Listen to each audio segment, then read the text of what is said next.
லைஃப்ல சில சந்தர்ப்பங்கள்ல நீங்க யோசிக்கக்குள்ள, எங்களோட லைஃப்ல நாங்க சந்திச்ச மனுஷர்கள்ல, இந்த மனுஷர நாங்க சந்திக்காம இருந்துச்சு. சந்திக்காம இருந்திருந்தா, நிறைய விஷயங்கள் எங்களோட லைஃப்ல நடக்காம இருந்திருக்கும். இவர சந்திச்சதால தான் இன்றைக்கு இந்த மாதிரி சிக்கல் எல்லாம் வந்திக்குது. அப்படி நினைக்க ஆரம்பிச்சுப்பீங்க.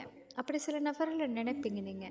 அது நேச்சர் தான். ஒரு மனுஷனுக்கு சிக்கலோ, கஷ்டமோ, கவலையோ வரக்குள்ள, இவர சந்திச்சதுனால, இல்லாட்டி இந்த செயல நாங்க செஞ்சதுனால, இந்த இடத்துல இந்த முடிவ எடுத்ததுனால அப்படின்னு சொல்லி நாங்க நெனைப்போம்.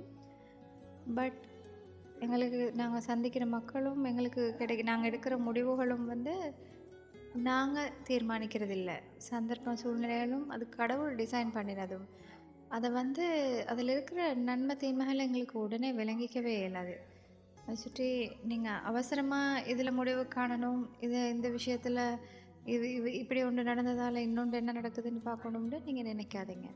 அத உங்களால ஒரு நாளும் கண்டுபிடிக்கவே முடியாது.